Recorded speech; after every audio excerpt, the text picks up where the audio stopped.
individuals and institutions.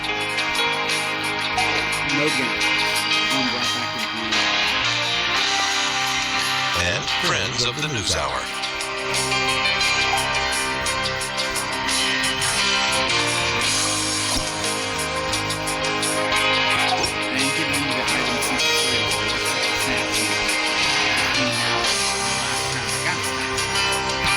This program was made possible by the contributions to your PBS station from viewers like you.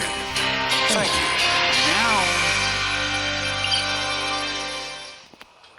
Good evening, I'm Allie Rogan. John Yang is away. There are moments in time when history possibly pivots. Today, in a stunning act of regime change, the U.S. military captured and brought Venezuelan President Nicolas Maduro to U.S. soil. Not long after that, in a remarkable declaration, President Trump announced the U.S. would, quote, run Venezuela and warned of a new era of United States domination over Latin America. We will get an on-the-ground report from Venezuela's capital, Caracas, in a moment, but we begin our coverage with Nick Schifrin. It was just after midnight over Caracas when U.S. helicopters with Delta Force soldiers descended toward Nicolas Maduro's compound. Nearby residents filmed and cowered from U.S. strikes on at least 4 locations. All part of the mission to capture and extract Maduro. By 2 a.m. local, they had him, and by 3 a.m. he was shackled aboard the Process Emerging, dictator turned detainee in the U.S. Department of Justice. U.S. military officials said U.S. helicopters took fire as they left Venezuela, but remained able to come a little closer. A source familiar tells PBS NewsHour a small CIA team arrived in August and created extraordinary insight into Maduro's pattern of life that made gravity seamless. This was one of the most stunning, effective, and powerful displays of American military might and competence. In Palm Beach today, after he and his team watched the operation unfold overnight, President Trump announced the operation was not only about regime change. We are going to run the country until such time as we can do a safe, proper, and judicious transition. President Trump said Secretary of State Marco Rubio had spoken to Venezuelan Vice President Delcy Rodriguez, who was sworn in to replace Maduro. She had a long conversation with Marco, and she said, we'll do whatever you need. I think she was quite gracious, but she really doesn't have a choice. But at least publicly today, Rodriguez rejected that. La inmediata liberación. We demand the immediate release of President Nicolas Maduro and his wife Celia Flores. The only president of Venezuela is President Nicolas Maduro. And President Trump made clear part of the plan was to take Venezuela's oil. The country has the world's largest oil reserves, which the U.S. helped develop exactly 1 century ago. The former leader, Hugo Chavez, kicked out some U.S. and other foreign energy companies, and today, industry produces a fraction of its capacity.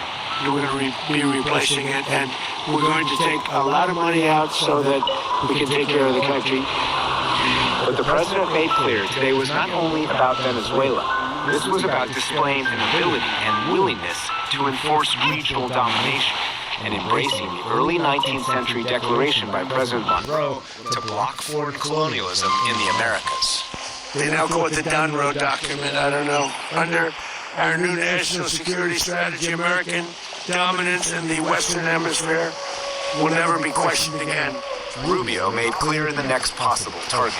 Yeah, look, if I lived in Havana and I was in the government, I'd be concerned. And to critics who question whether a president who was elected in part to avoid foreign entanglements... Why is running a country in South America America first? Well, I think it is because we want to surround ourselves with good neighbors. We want to surround ourselves with stability. We want to surround ourselves with energy. We have tremendous energy in that country. Regime change not for democracy, but for energy and for its own sake. As the question tonight in Caracas and perhaps around the world. Now what? For the PBS NewsHour, I'm Nick Schifrin. Earlier this afternoon, I spoke to feature story news reporter Mary Trini Mina in Venezuela's capital, Caracas. Thank you so much for joining us. We are speaking a few hours before our show airs. It's been an extraordinary day in Venezuela today. What has it been like on the ground? Well, woke up hearing loud sounds rumbling across the city. It was a complex situation from early hours. It began at 1:50 local time. It lasted for about 45 minutes.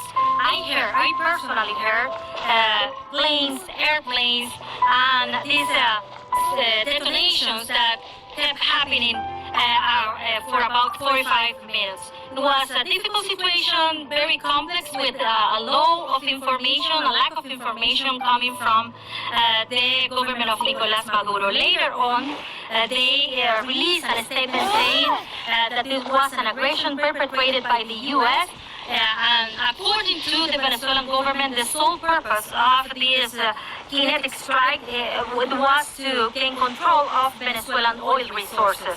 This ended up with the destruction of the leader of Venezuela, Nicolás Maduro, and also his wife, Cilia Flores.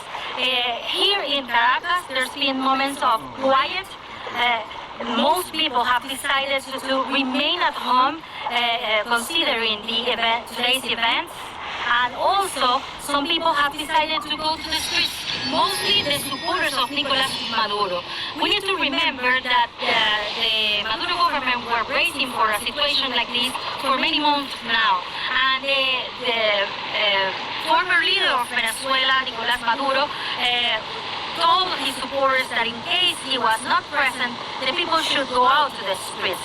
Well, we are witnesses, like small gatherings in Caracas mostly, and the majority of Venezuelans remain at home waiting what is going to happen in the coming hours. We have about 45 seconds left. President Trump today said that the U.S. is going to be running Venezuela. Is there any evidence on the ground that the United States is now in charge? No, there is no evidence so far. The Venezuelan Vice President Delcy Rodriguez appeared on television saying that she is running the country, that they are not happy with, of course, what happened, and they will not surrender. And they are calling this a kidnapping of the one and only legitimate president of Venezuela, that they will continue running the country. She appeared on television surrounded by members of the military forces and the main heads of the Maduro government, all loyal to Nicolás Maduro. Mary Trina Mina with FSN. Thank you so much. Thank you for having me.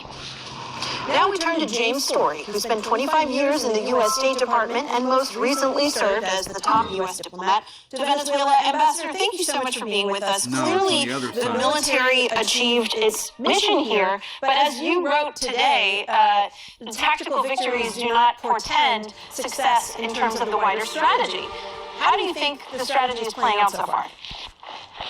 Well, the first question is, what's the desired end state?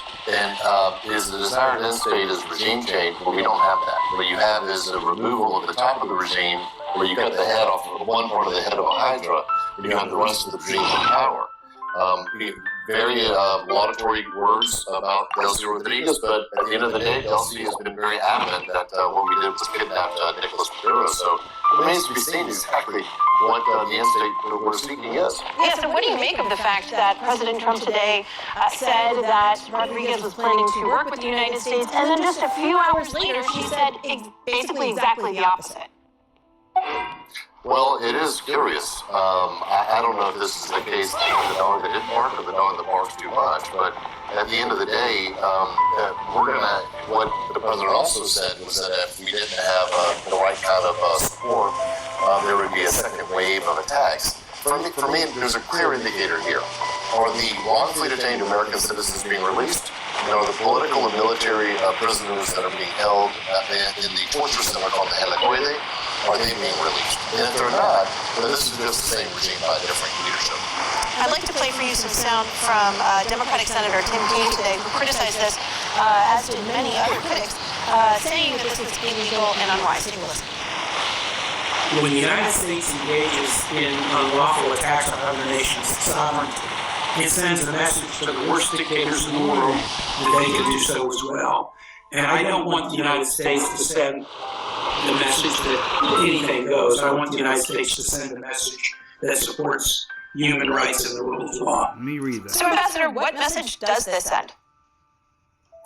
Well, I think Senator Kane is exactly right on this. I have a lot of respect for Senator Kane. This is a bad message. I mean, what are the Chinese thinking right now about Taiwan?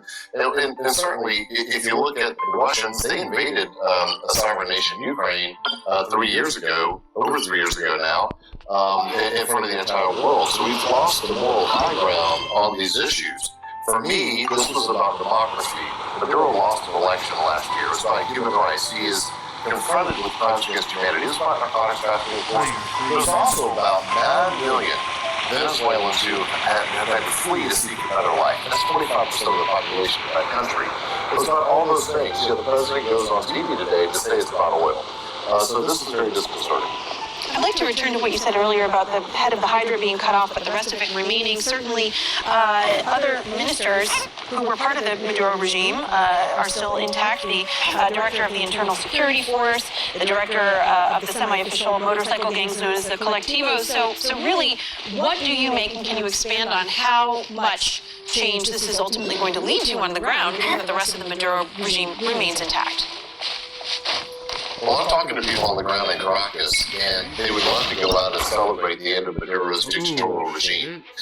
Yet they're fearful to do so because they know that Diaz Cabello and Freddie Bernal and the rest of these people who are specially designated nationals, you know, the SDN list of Treasury, they're sanctioned people, are liable to unleash these colectivos, these motorcycle gangs, semi-official motorcycle gangs that are heavily armed to go out and intimidate them and potentially to begin a bloodbath. So you're not going to see the kind of natural reaction to a really despised figure. Maduro is a despised figure. We can debate the legality all day long. He lost his election. He is not particularly well liked in Venezuela, but the people of Venezuela are very nervous to do anything because the regime is still intact. Ambassador James Moore, thank you so much for joining us. Thanks for having me. In today's other news, Iran's supreme leader vowed today to crack down on demonstrators following days of protests. In his first public remarks since they began, Ayatollah Ali Khamenei said rioters must be, quote, put in their place. Demonstrations will soon stretch into their second week as the country's currency, the rial, plummets. On Friday, President Trump warned Iran the U.S. would come to the rescue of any peaceful protesters who face violence. President Trump also weighed in on the war in Ukraine today, saying he's frustrated with Russian President Vladimir Putin. He told reporters Putin is killing too many people. That comes as European national security advisors convened in Kyiv to discuss the latest peace proposals. The U.S. is currently behind a diplomatic push to end the almost 4-year-old war. Ukrainian President Volodymyr Zelensky is set to meet with European leaders next Tuesday in Paris. Still to come on PBS News Weekend, why the city of San Francisco is suing the nation's top food manufacturers over ultra-processed foods, and how the Census Bureau counts every last person, even in the most remote parts of the U.S. This is PBS News Weekend. David Newscast on studio at WETA in Washington. Home on the PBS News Hour. Weeknights on PBS. San Francisco is the kind of heavily Democratic city that the Trump administration often targets, but there's one issue they agree on: taking aim at ultra-processed food. In the first lawsuit of its kind, San Francisco is suing 11 of the nation's top food companies, saying they sell ultra-processed food knowing that they are harmful to health. By some estimates, more than 60% of the food consumed in the United States is ultra-processed. A growing body of scientific research says diets high in ultra-processed food lead to chronic diseases like obesity, type 2 diabetes, heart disease, and depression. Earlier, John Yang spoke with Ashley Gerhardt, a University of Michigan psychology professor who studies addiction. Actually, we just heard the San Francisco city attorney say that ultra-processed foods are designed to be addictive. Do you agree? Yes, in my lab that we see that these products can really trigger all the core signs of addiction. That loss of control, those intense cravings, that continued use even though you know it may be killing or harming you. How do they do that? What are in the foods that make people addicted to it? Yeah, there's a certain addiction playbook that's been used from tobacco to opiates to sports betting.